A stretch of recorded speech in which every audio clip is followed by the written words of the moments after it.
Avui parlem de construcció de gènere. Tenim amb nosaltres dues ponents avui, l'Andrea Momoitio i la Maya Pérez Orozco, dues persones que jo crec que ens ajudaran molt a tenir una visió del que és la construcció de gènere una miqueta més ajustada del que moltes vegades tenim. Bueno, a partir d'ara parlaré en castellà una mica perquè elles em puguin entendre. Comentábamos un poquito, ¿no?, que hoy nos aportaréis un poco una visión sobre la construcción de género y sobre todo sobre feminismo, sobre por qué es importante la mirada feminista cuando hablamos de desigualdad y de privilegios. Y bueno, Andrea ha preparado un poquito una charla en la que nos hablará de feminismo versus disidencias sexuales y de género. Andrea Momoitio es subdirectora de la revista Pícara y bueno, ahora ella nos hará una breve introducción sobre Pícara Magazine, un poquito cómo nació y qué hacen, y luego ya entraremos directamente en materia. Hola, se me oye, ¿no? Arratsaldeon. Bueno, yo quería empezar contando un poco qué es Pícara, porque bueno, casi todo lo que vengo a contar hoy lo he aprendido gracias a Pícara. Así que por reconocérselo. Pícara es un proyecto que nace en noviembre de 2010, lo fundamos periodistas vascas, que antes estábamos trabajando juntas en la red vasca de periodistas con visión de género. En esta red principalmente lo que hacíamos era crear guías de recomendación para los grandes medios, ¿no? Nuestra gran pelea, por ejemplo, era que cuando hubiese un asesinato machista en los medios de comunicación no dijeran que había sido un crimen pasional. Esa es nuestra gran pelea, de momento no la tenemos ganada, pero bueno, ahí seguimos. ¿Qué pasaban con estas recomendaciones? Que en el mejor de los casos el periodista o la periodista en cuestión nos daba las gracias, pero eso era en el mejor de los casos, normalmente nos ignoraban por completo. Entonces, un poco hartas ya de no tener ningún espacio en el que no solo escribir el periodismo que queríamos escribir nosotras, sino también leerlo, pues nos lanzamos a fundar Pícara. La verdad que nació con bastantes pocas pretensiones, pues un grupo de amigas que contábamos con un círculo cercano de periodistas que les apetecía formar parte del proyecto, pero vamos, ni en el mejor de nuestros sueños nos imaginábamos el exitazo que luego ha tenido la revista, así que estamos muy contentas y emocionadas porque nosotras creíamos que hacía falta ese espacio, pero realmente no solo lo creemos nosotras, ¿no? Lo cree mucha más gente, así que estamos muy orgullosas de la Pícara.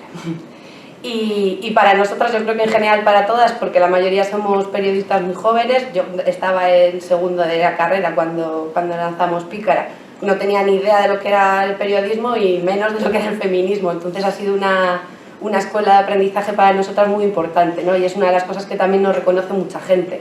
Ahora, por ejemplo, hemos lanzado una campaña para poder imprimir el tercer número de Pícara en papel y el eslogan es "Algo te pica, Pícara", porque mucha gente nos dice que llega a la revista porque tiene alguna inquietud, un cierto malestar, algo que no sabe muy bien cómo identificar, pero algo que no le gusta, ¿no? Y que en Pícara va encontrando respuestas a muchas de esas cosas y bueno, para nosotras ese realmente era nuestro objetivo, así que nos encanta que por lo menos ese lo hemos cumplido.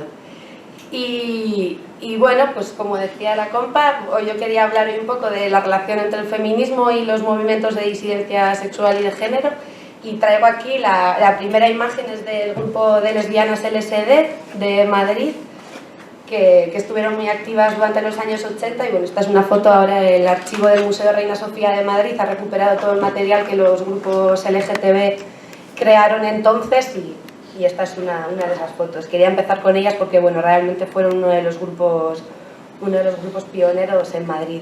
En Cataluña la verdad que desconozco un poco quiénes estaban trabajando entonces. Bueno, por intentar hablar desde el principio y simplificarlo todo, tampoco porque no soy una súper experta de esto, y antes os decía que yo leo a Butler y la leo, pero bueno, entiendo lo que entiendo, porque la mujer es demasiado profunda para mí, pero bueno, por intentar resumir e intentar que entendamos todos a qué nos referimos cuando hablamos de los sistemas de sexo y género, ¿no? Que a veces también una de las cosas que nos echan en cara en Pícara es que a veces somos muy rebuscadas. Nosotras que se nos llena la boca con que queremos acercar el feminismo a la gente, pues luego en el anterior número en papel, por ejemplo, en un titular poníamos heterofuturabilidad, ¿no? Y la gente decía, bueno, pues eso de intentar traducir las cosas a veces no lo conseguís, pero bueno, ahí vamos, ¿no? Pues bueno, antes lo comentaba también en una entrevista que me estaban haciendo los compañeros, que al nacer y cuando el médico dice si eres un hombre o una mujer, bueno, un niño o una niña en este caso, desde ese mismo momento tienes impuestos ciertos valores. ciertos valores que no pasan por ti, porque obviamente tú eres un renacuajo que no sabes nada de nada, pero bueno, a partir de entonces se empiezan a esperar ciertas cosas de ti, ¿no? Y de hecho se han hecho estudios que no sé citar, pero los tengo por ahí en la cabeza, que dicen cómo la gente trata diferente a un niño bebé que a una niña bebé, ¿no? Que es que poniéndoles había uno que a mí me gustó mucho porque decían que en una misma habitación dejaban a un bebé en medio y ponían a gente en un lado y a gente en otro, ¿no? Y les preguntaban cosas sobre el mismo bebé, a unos diciéndoles que era una niña y a otros diciéndoles que era un niño, y decían cosas diferentes, ¿no? Ay, pues mira qué tierna, ay, pues es grandote, decían, ¿no? Y es como la que era tierna y ay, qué linda, el otro es grandote, y cosas así que dices, madre mía, o sea, nos estamos volviendo locos, es el mismo bebé. Pues yo creo que eso es un poco de lo que intentamos explicar cuando hablamos de sistema sexo-género, ¿no? Tú naces con unos atributos físicos en principio y a partir de ahí se te inculcan y se te imponen ciertos valores. ¿Qué pasa con esto? Que las maneras de ser hombre o mujer siempre se articulan en singular, ¿no? Y están el hombre y está la mujer. Y hay una manera de ser hombre y hay una manera de ser mujer. Entonces, en el momento en el que empiezas a intentar ya no salirte, sino moverte un poco dentro de esa categoría, empiezas a sufrir las violencias que esto genera, ¿no? Porque claro, creemos que esto es una de las principales trampas del patriarcado, ¿no? Hacernos creer que solo hay una manera de ser hombre o solo una manera de ser mujer. Hace poco hacíamos en un taller una dinámica de pedir a la gente que primero hacíamos una lista de cuáles eran los valores masculinos y en otro cuáles eran los valores femeninos, ¿no? que se atribuían, pues desde la timidez a la valentía, por ejemplo, ¿no? O desde la pasividad a la actividad, ¿no? Y hacíamos una lista de los dos tipos de valores según los géneros y luego pedíamos a la gente que cada cual se pusiera del 1 al 10 cuánto de hombre y cuánto de mujer era. Y ahí 10 no había nadie de nada, ¿no? Y unos hombretones así decían, hombre, pues es que yo tampoco me veo en todo esto, ¿no? Y la verdad es que esa es una dinámica bonita para darnos cuenta que son categorías muy cerradas y que es que nadie encajamos, absolutamente nadie. Y no solo que no encajemos, sino que el no encajar al final tiene implicaciones que nos afectan mucho a nivel emocional y luego no sabemos identificar. Desde compañeras que están trabajando, por ejemplo, desde pues, psicología, psicoterapia, coaching con perspectiva de género o con perspectiva feminista, se están dando cuenta que muchas veces están tratando problemas con gente que si realmente tuvieran esta apertura, si se dieran cuenta que muchas de las cosas que creen que tienen que hacer, no las tienen que hacer, sino que simplemente es algo, pues mujeres que dicen que se sienten muy culpables porque es que les parece una auténtica marranada tener que cuidar ahora a su madre que se ha puesto enferma y no quieren. Y eso les implica unos dolores y unas implicaciones emocionales que van a tratarse yo que sé, a una coach, por ejemplo, ¿no? Y es como, es que eso no es nada tuyo, no es nada impuesto, no pasa nada por tener culpa, no es que tú tengas que cuidarle porque sí, ¿no? O sea, que son cosas que se te han atribuido a ti, que tú te has creído porque has nacido en ese cuerpo y ya está. Entonces, que nos parece en ese sentido muy importante. Luego, por otro lado, ¿qué pasa? Que los valores que se suponen masculinos son los que se han tomado como universales y se ha puesto a los valores del hombre en el centro de todo, ¿no? Pues los valores positivos son normalmente los que les atribuimos a ellos, la fuerza, la valentía, la actividad, y los que se nos atribuyen a las mujeres son los que están menos reconocidos.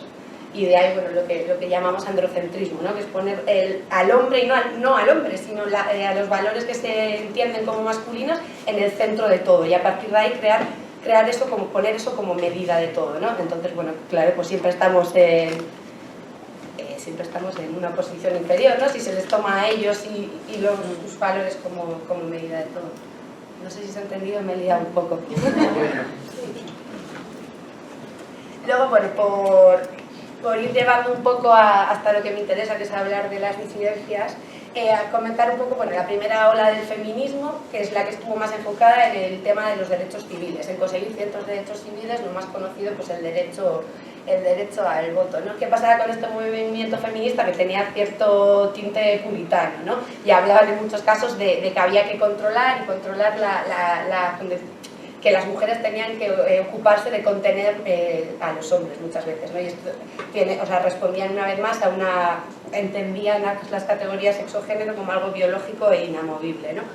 Con la famosa frase de Simone de Beauvoir de no se nace mujer, se llega a serlo, empieza a tambalear un poco esta idea de las categorías únicas, universales y biológicas. Antes hablábamos además que qué sentido tiene ahora, bueno, bajo nuestro punto de vista por lo menos, a estas alturas del mundo seguir fijándonos en la naturaleza y en la biología para explicar ciertas cosas cuando ya estamos tan despegados de la naturaleza, ¿no?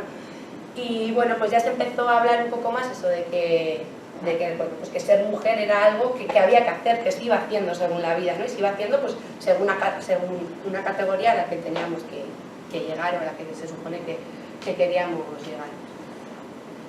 Sin más. Luego ya las dos corrientes del feminismo, que son como las típicas que nos explica todo el rato, que bueno, ahora ya podríamos decir que hay alguna más, creo. El feminismo de la igualdad y el feminismo de la diferencia tampoco no se ponían de acuerdo en esto del sujeto único, ¿no? Unas decían que tenían cierta obsesión quizás por la igualdad, ¿no? Por no hay ninguna diferencia entre hombres y mujeres y a partir de ahí queremos llegar a las mismas situaciones, a las mismas posiciones que ellos, y otras que rescataban de alguna manera parte de lo que se suponía la esencia de las mujeres, ¿no? Y hablaban más de la conexión con la naturaleza. A mí me gusta mucho, por ejemplo, de Silvia Federici, que es una economista, me imagino que Amaya la controla muchísimo más, la entrevistamos para Pícara y nos hablaba de que creía que uno de los principales errores que había cometido el movimiento feminista era obsesionarse tanto por conseguir las mismas oportunidades y acceder a las mismas situaciones que los hombres cuando esas situaciones no eran óptimas, ¿no? Y ella hablaba de que nos habíamos obsesionado por poder trabajar fuera de casa cuando las condiciones en la fábrica eran terribles y que habíamos intentado salir una y otra vez de casa cuando, bueno, cuando teníamos que haber asumido que a lo mejor parte del trabajo productivo estaba en el propio hogar, ¿no? Y igual el feminismo de la igualdad sí que fui muy a conseguir lo mismo que los hombres.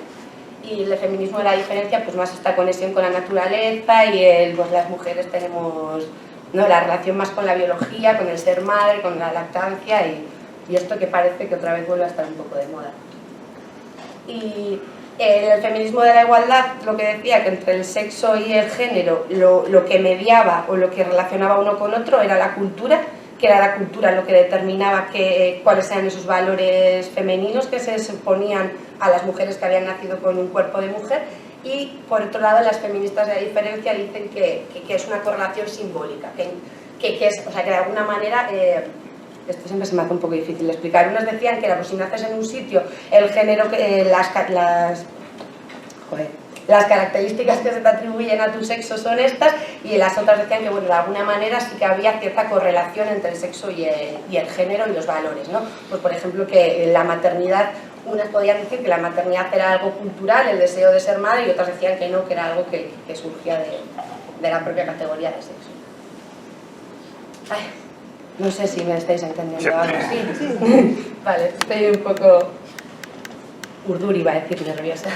Y luego ya la tercera ola del feminismo, o el transfeminismo, o no tengo muy claro cómo tendríamos que llamarlo, muy influenciado por Judith Butler, esta mujer que os digo, a la que yo intento leer, pero pues, no siempre entiendo. Y realmente yo creo que en este momento hay una crítica desde los movimientos transfeministas a absolutamente todas las categorías, ¿no? Ya el género es una construcción cultural, pero se habla también de que el sexo es otra construcción cultural, que son solo dos categorías como hombre y mujer para aglutinar toda la diversidad de los cuerpos que hay, no son suficientes, que hay otros cuerpos que no son hombres ni son mujeres, ¿no? Que tanto la heterosexualidad como la homosexualidad, que hasta ahora el movimiento feminista estaba no tanto como debería, pero sí muy en la línea de pues, el respeto, la visibilidad de gays, lesbianas y tal, pues ahora ya desde el transfeminismo se cuestiona incluso la propia categoría de heterosexual y homosexual, porque todo es mucho más fluido y no nos valen ya en ninguna categoría cerrada. Aunque bueno, yo ahí también tengo mis críticas porque sí que creo que ciertas identidades, como en el caso del lesbianismo, tienen que seguir siendo reivindicadas. Y de aquí, por ejemplo, es muy interesante algo que se está haciendo últimamente, que no sé si conocéis, y yo he visto que en Madrid lo está haciendo una compañera de Pícara que se llama, bueno, o firma como M en conflicto. Hasta ahora se estaban haciendo talleres de drag king, ¿no? Que se trataba de que un grupo de mujeres iban a un taller, primero tenías una clase teórica en la que te explicaban pues toda un poco la teoría queer, la construcción del género, cómo no nos sentamos como nos sentamos, nos movemos como nos movemos porque sí, sino porque todo eso responde a una construcción, y lo que se trataba es que a lo largo de ese taller tú ibas transformándote, ¿no? Te ibas poniendo, pues en el caso bigote, te ibas vistiendo de hombre, y ibas intentando imitar cómo se mueve un hombre, qué hace un hombre, y salir a la calle para que el resto del mundo te leyese como hombre y verte un poco tú a ti misma cómo reaccionabas en esos casos, ¿no? O sea, nosotras lo hicimos el año pasado en fiestas de Bilbao y fue increíble porque amigas súper bailongas con un bigote y un paquete, rígidas, así y era, pero muévete, chica. quita. Pero una cosa de verdad increíble, yo que soy como muy vasca, del vaso en la mano y no moverme, me salió una marica de dentro que no paraba de bailar a todos los lados. Y todo, que parece una bobada, pero todo por ir vestida como un tío, que prácticamente en la mayoría de nuestros casos era la misma ropa, vendernos el pecho, ponernos de nuestro pelo barba, unos calcetines en el paquete y a la calle. La noche tranquilísimas, no se nos acercó nadie a decirnos absolutamente nada. Fuimos al baño, entrábamos al baño de los chicos, pero aparte luego una sensación súper chula lo de darte cuenta de que la gente no te reconocía como tía, que era tan fácil como eso. O sea, que ya ahí vimos claramente que realmente es un disfraz, que de ser una mujer es un disfraz y que te lo puedes, no sé si quitar, pero te puedes poner otro encima. Quitar del todo me imagino que no será tan fácil, pero ya ahora se están haciendo talleres de género extremo, porque ¿qué pasaba? Que por ejemplo cuando nosotras hicimos este taller algunas estábamos muy cómodas haciendo de hombre. Estábamos encantadas de la vida, no nos costaba absolutamente nada, ¿no? Porque a mí me costaría muchísimo más, por eso tengo pendiente el taller de género extremo, pintarme los labios, unos taconazos y una minifalda. Eso sí que me costaría muchísimo más, ¿no? Y no sé si es, pues yo qué sé, no sé si mi forma de ser, mi identidad sexual, no sé por qué, pero me sentía mucho más cómoda haciendo de tío que cuando me apunte a uno de estos. Ya veréis qué divertido va a ser cuando me ponga la minifalda y los tacones, y ahí sí que me voy a sentir disfrazada, ¿no? Para que veamos también que unas estamos más cerca de un disfraz y no de otro, pero que al fin y al cabo son ponernos o quitarnos cosas. Y bueno, las lesbianas realmente, por ejemplo, a todos estos debates sobre la categoría sexo-género han hecho aportaciones imprescindibles. Yo creo que se las reconoce a muchas de ellas como autoras, pero no creo que siempre se las reconozca como mujeres lesbianas. Yo creo que eso también es importante que lo hagamos, porque el movimiento feminista no conozco tanto en Barcelona, pero por ejemplo en Bilbao está prácticamente sostenido por mujeres lesbianas, y luego a la hora de los discursos nosotras mismas ni siquiera ponemos nuestras demandas delante de la mesa, ¿no? Cuando Gallardón intentó hacer la reforma de ley del aborto, hubo un momento en el que en una reunión estábamos 15 mujeres organizando una encerrona para un hospital, para encerrarnos en un hospital de cruces y protestar, y la mayoría, yo creo que todas, no me acuerdo, voy a decir que todas no, pero yo juraría que éramos lesbianas. Luego ahora el gobierno del PP ha negado el derecho a la reproducción asistiva de las lesbianas, y nosotras mismas no nos hemos reunido para hacer nada, ¿no? O sea que lo de la visibilidad y la invisibilidad que siempre achacamos al resto, pues bueno, también cuánto de lesbofobia interna tendremos cada una de nosotras, que nos resulta mucho más fácil reivindicar las demandas y las necesidades de unas compañeras que las nuestras propias, ¿no? Y en torno a esto también, ya las dificultades que tenemos las lesbianas dentro de los movimientos feministas, cuando también por la reforma de ley del aborto, el intento, se hizo una manifestación en Iruña, en Pamplona, hubo como mucho pique dentro del movimiento feminista, porque desde la Sare Lesbianista, que es el grupo así de Euskal Herria ahora mismo de lesbianas que está más activo, llevamos una pancarta que decía: las lesbianas abortamos cada vez que follamos. Y a lo largo de la manifestación lo que gritábamos todo el rato era: heteros, las bollos, os apoyamos, ¿no? Dejando claro en todo momento que estábamos allí y que ya no estamos allí como siempre y nos diluimos en sus demandas, sino que ahora ya por lo menos yo desde Euskal Herria sí que veo que hay un interés en dejar claro que estamos, y estamos con el movimiento feminista y estamos con nuestras compañeras, pero estamos como lesbianas, ¿no? Y esperando, me imagino que en el fondo de todo esto está que seguimos esperando que luego vengan ellas también a nuestras cosas, ¿no? Pero bueno, ha sido el orgullo gay hace un par de días y yo no estaba en Bilbao, pero las fotos que he visto, ahí faltaban muchas, como siempre. Bueno, por nombrar así algunas de las autoras lesbianas que yo creo más reconocidas o que más han aportado, a mí me gusta mucho Monique Wittig, que yo creo que no se la reconoce tanto como debería, pero yo creo que también fue una de las primeras en hablar claramente de la ruptura de las categorías, ¿no? Y ella explicaba en su libro que se llama El pensamiento heterosexual, que quizás es su cita más famosa, ¿no? Y ella decía que las lesbianas no somos mujeres, que la heterosexualidad es algo que está íntimamente relacionado y que forma parte de la categoría de género, y que una vez rompes con la idea de heterosexualidad y no tienes relaciones heterosexuales, ya directamente rompes con esa categoría de género y ya directamente no eres una mujer, ¿no? Que esto siempre es algo como que choca mucho, porque la gente, ¿pero cómo que no eres? Y es como que ya sé que el cuerpo no me cambia, ¿no? Es un debate como para intentar entender el tema de las categorías, ¿no? Una vez que haces una ruptura en una de ellas, pues... Luego, por otro lado, Adrienne Rich, que también es como una de las primeras, mucho antes de Butler, en empezar a hablar de este tema. Bueno, ahí tenéis su cita, pero habla del continuum lesbiano, no tanto como siempre también esto, como son cosas muy teóricas, y yo soy como muy periodista de sujeto, verbo y predicado, y a veces me cuesta, pero bueno, viene a decir algo así, a ver si lo resumo bien, con que las experiencias lésbicas, o sea, que el ser lesbiana debería ser o tiene que ser algo más allá de mantener relaciones sexuales con otra mujer, ¿no? Y lo relaciona un poco con el concepto de sororidad y de unión entre mujeres y de resguardo entre mujeres y estar juntas y de cara a hacer frente a todo lo que nos viene, ¿no? Y eso, a ello lo llama continuum lesbiano, y es que tú puedes tener que... perdonadme, que el ser lesbiana no solo es el acostarte con mujeres, sino el relacionarte con mujeres a muchos niveles, acercarte a ellas, conocernos, reconocernos y de alguna manera estar juntas ante la adversidad, algo así. Vamos a leer a Adrián. Luego, por otro lado, Teresa de Lauretis me gusta que cuando habla de lesbianas suele hablar de los sujetos excéntricos, ¿no?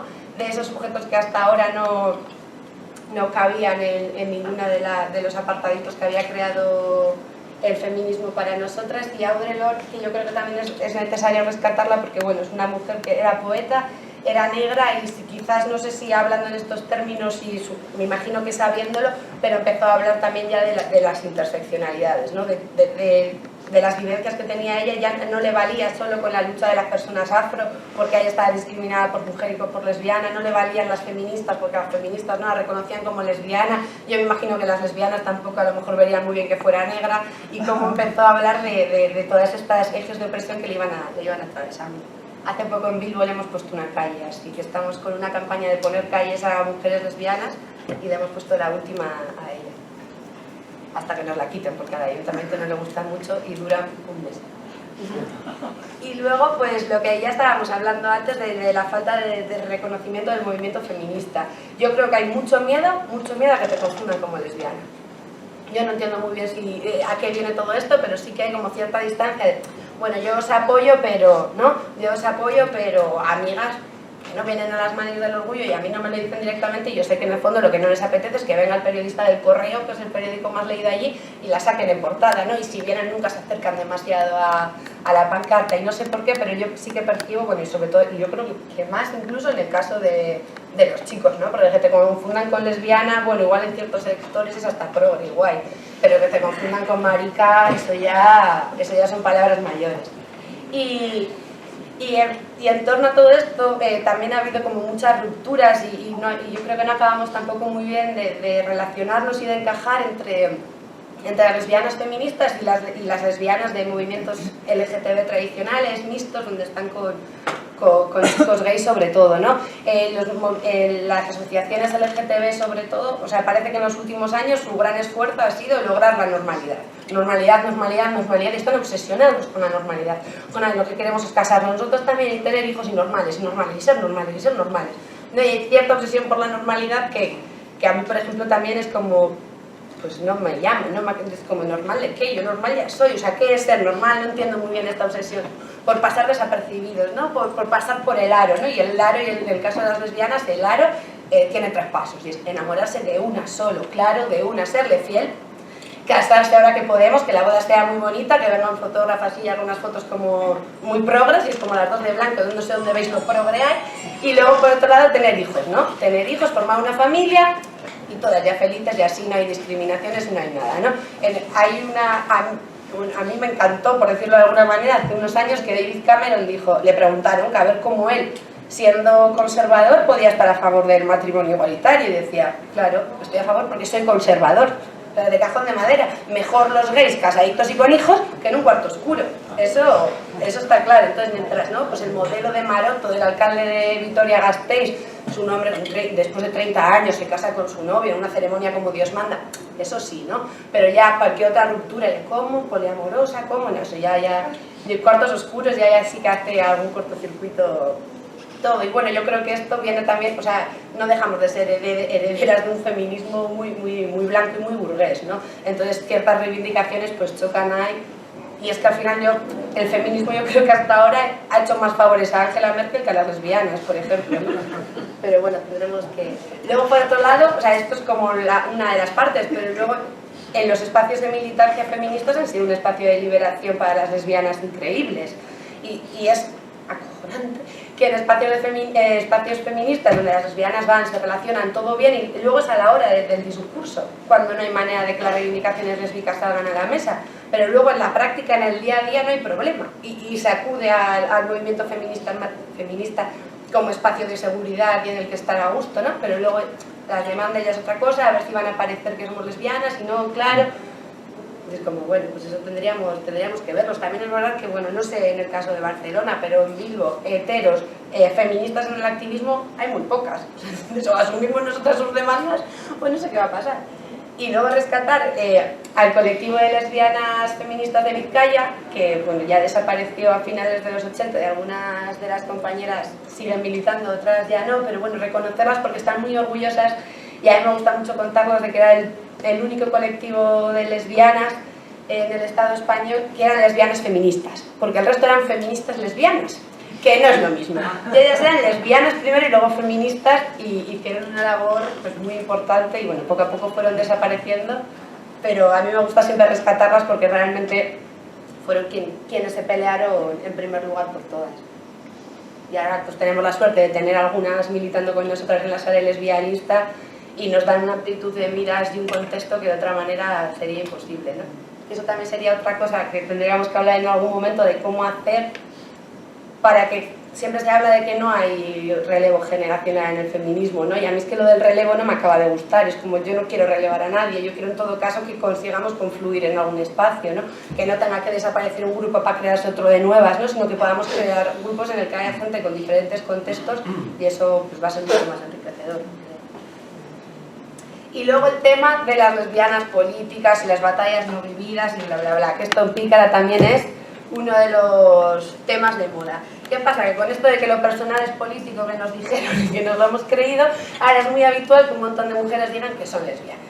Que son lesbianas. Yo soy lesbiana, claro, eres lesbiana, pero estás casada con un maromo y tienes 2 niños. A mí que me digas que eres lesbiana en un espacio político o en Facebook no me llega a ningún lado, ¿no? Y como pues de esto estamos viendo que hay un montón de mujeres que están con esta idea de reivindicar las etiquetas, ¿no? Para hacerse visibles, para tal, para colaborar, bla, bla, bla. Yo no, o sea, a mí no me acaba de... A ver, otra vez, uy, estoy que me lío.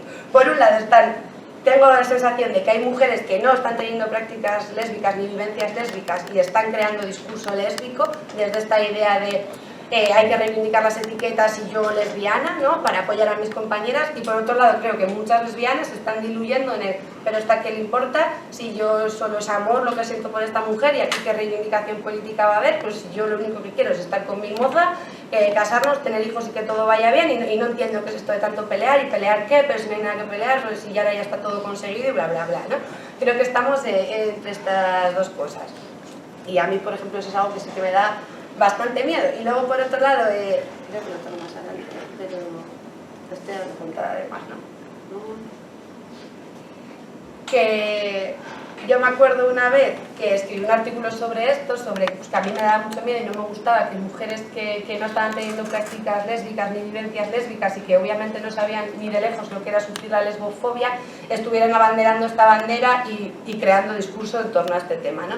Y a mí me dejó bastante tocada, y esto sería un tema que luego si hay tiempo para el debate me gustaría que lo tuviéramos, porque en un comentario me puso que bastaba ya de blindar el lesbianismo al dolor, ¿no? Que a ver si había que haber sufrido lesbofobia y haber tenido un trauma en adolescente, que nadie te quiera y no sé qué, para poder hacer cultura política lésbica, ¿no? Y que qué pasaba con todas esas mujeres que habían decidido en un momento de su vida que querían tener relaciones lésbicas, porque pues, les hacía mejor, porque no querían relacionarse sentimentalmente con hombres. O sea, ¿qué pasaba con esa idea de que estaba cayendo en el biologicismo puro y duro, ¿no? Y puede ser un poquito, sí.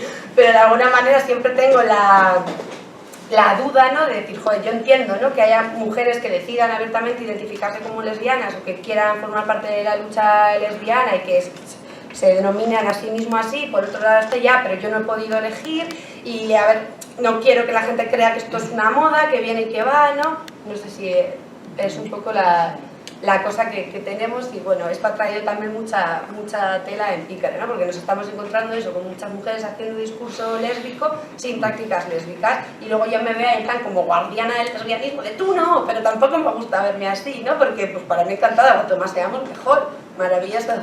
Pero sí que es verdad que ahí me cuesta despegarme de esto del biologicismo, ¿no? Y es como, ya, pero yo soy lesbiana así desde siempre, y esto ahora elige, qué bonito, ¿no? Ahora que está en un espacio, y me veo un poco así, en plan, y no me gusta nada verme así, y tampoco sé muy bien cómo podríamos ir rompiendo con esto. Luego, claro, que es muy guay decir en el movimiento feminista que eres lesbiana, pero luego el día a día está ahí. El día a día está ahí, por mucho que haya muchas cosas conseguidas, las leyes obviamente las hemos conseguido muchas, pero es que siempre van por delante de la sociedad, y luego en el día a día nos seguimos encontrando con muchos problemas, con mucha violencia, con muchísima lesbofobia y con una falta de apoyo desde los movimientos sociales de la leche, ¿no?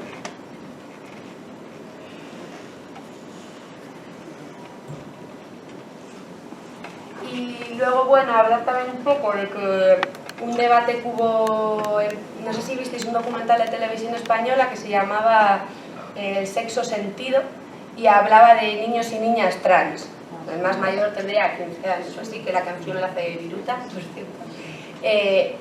¿Y qué pasaba? Con ese artículo al día siguiente una compañera, si no me equivoco se llamaba Nuria Varela, no me acuerdo, escribió un artículo en Pícara criticando de alguna manera este documental y esta idea de, porque una de las cosas que más se pedía en el documental era que la hormonación a los niños y a las niñas trans empezase antes, ¿no?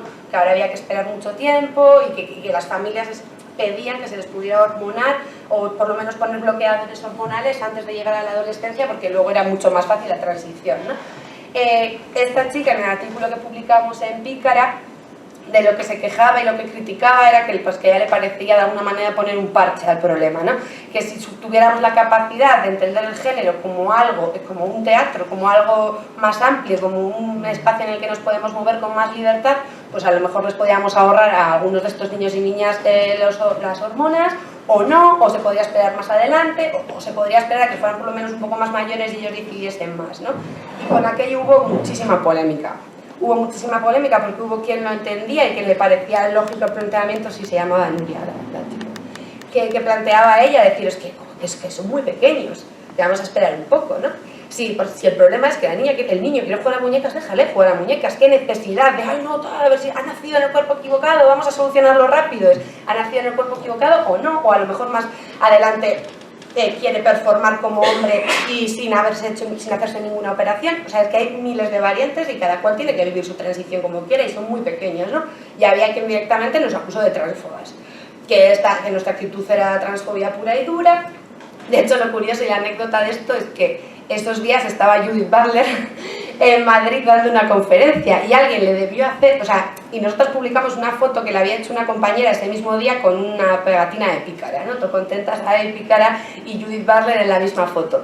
Pues alguien le debió contar toda esta polémica, que nosotras éramos transfobas, bla bla bla bla bla, y nos mandó un mail, que cuando lo vimos imaginado nuestra cara, y Judith Butler nos mandó un mail, para que quitáramos la foto, que le parecía que no quería participar en una revista transfo, y claro, nos enfadamos muchísimo porque es como, bueno, por muy lista que tú seas, podías haberte leído el artículo antes, ¿no? De decirnos que somos transfobas y que retiremos su imagen, así que la tenemos guardada, pero la retiramos muy dignamente. Y esto vemos también que es uno de los problemas que tampoco yo no tengo muy claro cómo se podría atajar, ¿no? Pero que sí que hay cierta tendencia a mi niño o mi niña es trans, pobre, ha nacido en un cuerpo equivocado, bloqueadores hormonales, bla bla bla bla, todo un proceso, y ahora con 15 años como nuevo, y es como relax, vamos a esperar, ¿no? Que las cosas se vayan moviendo. Luego hace poco entrevisté a Viruta, que es el cantautor que hace la canción para este documental, que él está haciendo ahora su transición todavía con 40 años, ¿no? Y él decía que por una parte, pues claro, entiende a las familias, y que por otra parte a él sí que le parece también importante tener ese espacio de tranquilidad y de fluidez, ¿no? Y que cada cual vaya asumiendo sus tiempos y sus ritmos. Entonces, bueno, este es otro debate que tenemos entre manos, y yo tampoco tengo muy claro cuál sería la solución, ¿no? Pero sí que es verdad que nos movemos todo el rato en un mundo de blancos y negros, ¿no? Y que en todo caso hemos conseguido ampliar el número de etiquetas, pero seguimos teniendo que encajar en una sí o sí, ¿no? Y si no, de repente como que la incertidumbre, nos agobia un montón, ¿no? Viruta contaba que, claro, él hasta ahora performa como tío, pero ni se ha operado el pecho ni se ha operado los genitales, y que eso sí que es algo que nota que a la gente le hace, ¿Cómo es posible que tienes tetas y coño y barba? No. O sea, ya eso ya de repente como que no encajamos. Si tú haces la transición y tal, pues pobrecito, ha nacido en el cuerpo equivocado, pero ya está solucionado, ¿no? Él comentaba también que había cierta tendencia entre la gente trans a hablar de un proceso de luto una vez hecha la transición, ¿no? Y que borraban muchas veces sus Facebook o las fotos que tenían en Facebook, borraban todas las cosas que había de antes de la transición, ¿no? Y él decía pues que él no quería eso, sino que quería que él había vivido muchos años como Virginia y que quería que Virginia formaba parte de su vida y que quería que siguiese con él, vamos, que nada de luto, que no había muerto nadie, ¿no? Y sí que eso también es algo que comentaban en el documental, las familias, el momento de hacer el cierre, y es como, ¿cierra qué? No, la vida no se hace y se deshace, está hecha y la vas haciendo poco a poco y no hay bueno, yo creo, no sé, también habría que verse una vez más, habría que verse allí, pero que sí que sería bueno que pudiéramos apoyar, sobre todo desde el movimiento feminista, en esto. Es que hay un cambio, ya está, un cambio, punto. Legal, físico en algunos casos, en otros no, lo que sea, pero no tienes nada que olvidar ni nada que enterrar porque has llegado hasta aquí gracias a todo lo que has vivido, ni más ni menos. Vale, y esto es que hay una canción, la abajo, no sé si la conocéis, de un tipo que se llama Iván Guevara. Bueno, hay internet, bueno, es que sí es un poco larga.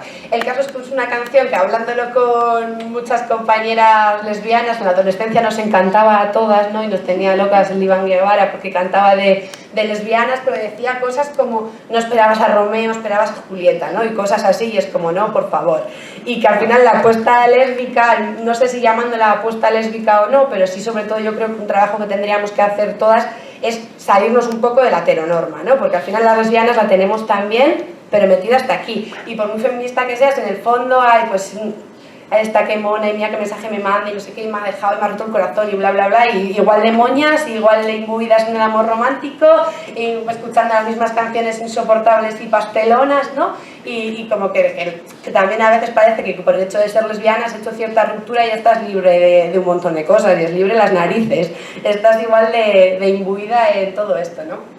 Y al final sí que a mí lo que me gustaría es que el lesbianismo, sobre todo, se entienda como una manera de mirar el mundo, ¿no? No simplemente como una práctica, aunque yo me tenga que hacer así mi trabajo interno de decir esta porque ahora dice que es lesbiana si no ha sufrido como yo, ¿no? Que eso ya será trabajo que tendré que hacer yo con una coach o algo. Pero sí apostar porque sea una manera, una mirada y una forma de entender el mundo, ¿no? Y hace poco estuve en Colombia en los encuentros lesbofeministas de Abya Yala y gritaban lesbianas contra la guerra, lesbianas contra el capital, lesbianas contra el racismo y contra el terrorismo neoliberal, ¿no? Y yo creo que esa debería ser la apuesta, por lo menos desde las lesbianas que somos feministas. Y luego tengo un montón de preguntas a las que no tengo respuesta, por si alguien quiere contestar. Pues ahí veis, ¿vosotros qué creéis? ¿Es una identidad? ¿Es identidad política, de resistencia, opción de vida? Claro, es que vete a saber tú, ¿no? Pero no sé cómo os posicionáis ante esto, cómo lo vivís. Bueno, pues si queréis podemos abrir el turno de palabras, ya que Andrea nos invita a contestar a estas preguntas. Si os apetece podemos empezar un poquito el debate.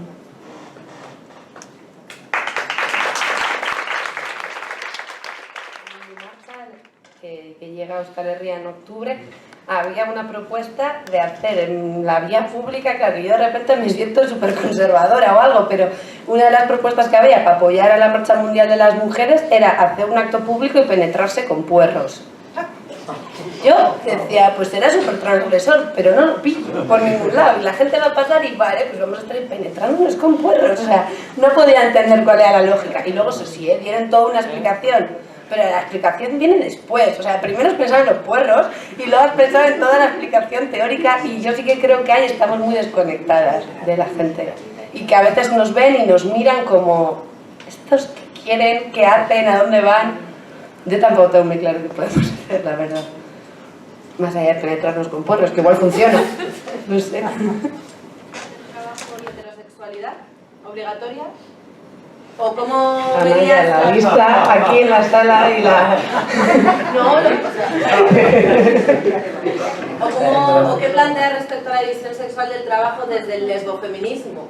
Como a diferencia, digamos, desde el feminismo. O sea, si a tu juicio hay algún elemento así extra. O sea, yo creo que debería haberlos, pero luego en la práctica estoy viendo que estamos de heteronormatividad hasta las trancas y que luego no tenemos respuestas. Hicimos hace un par de años unas jornadas era contra el capital y el capitalismo, lesbianismo radical, algo así creo que se titulaban las jornadas, y invitamos a un montón de gente y nuestra apuesta era esta, empezar a dar respuestas a, pues vale, la economía feminista, bien, pero ¿cómo sería la economía lesbofeminista? Y así, estuvimos 3 días debatiendo y ahí, al final todo lo que salía giraba, o sea, no conseguimos desenredar esos nudos y hacer propuestas propias de las lesbianas.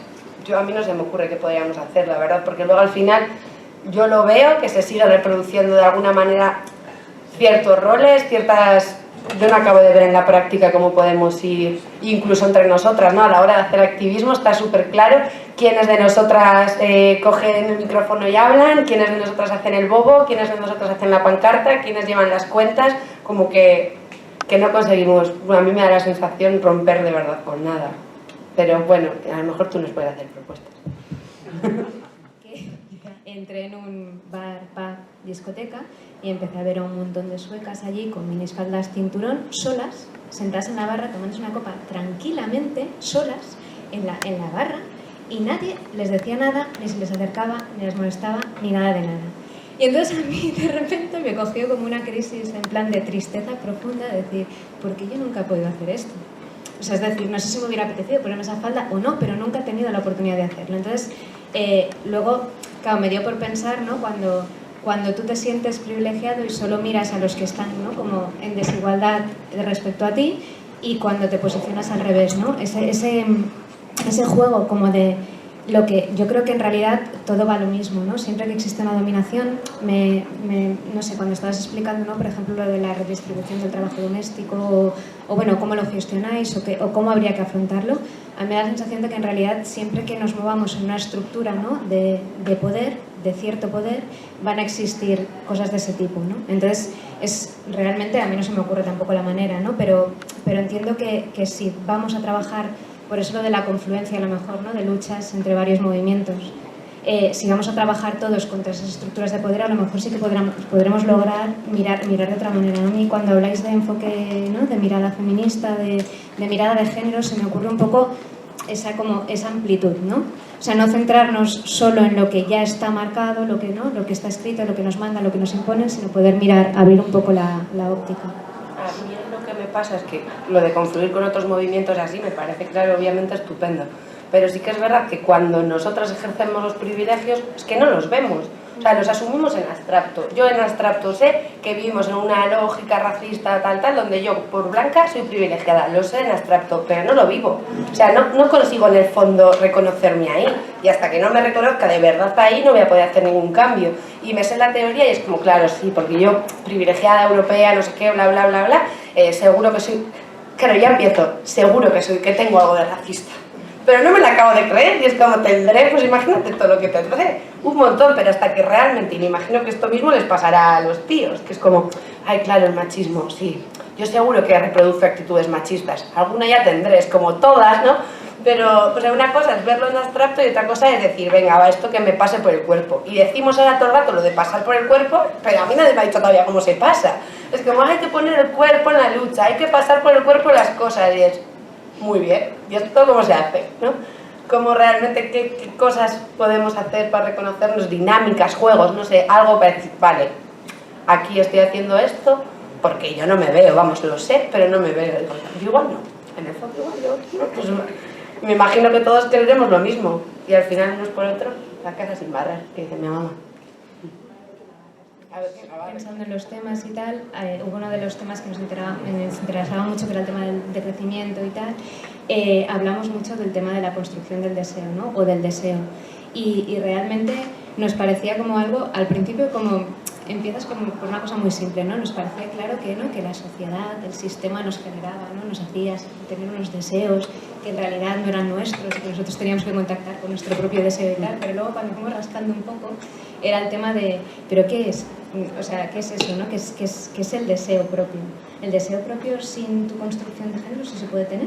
O sea, es decir, puedes llegar a quitarte todas esas capas o puedes llegar a separar y realmente, o al final hay que aceptarlo y decir, bueno, mira, yo estoy aquí, voy a intentar, ¿no? Lo que decías tú, intentar reconocer, ¿no? Si ejerzo privilegios y estoy dominando, y voy a intentar construirme de nuevo, pero aceptando lo que ya llevo. Es decir, eso de quitarse capas, ¿se puede hacer? Pues no, no sé, yo con lo del deseo tengo bastante guirigayna, de verdad, porque yo al principio digo, yo soy bollera, a mí me gustan las chicas. Ah, bueno, espérate, ¿los tíos trans? Ah, bueno, pues los tíos trans también, y las tías trans también. Entonces, ¿qué es lo que no me gusta? Tengo claro que no me gustan los tíos heteros.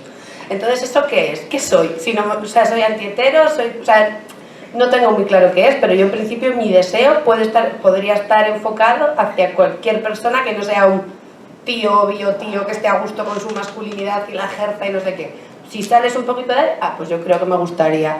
No, y si eso ahora yo, ¿qué soy ahora? ¿Cómo ¿no? O hablando con colegas que sus parejas han hecho la transición, ¿no?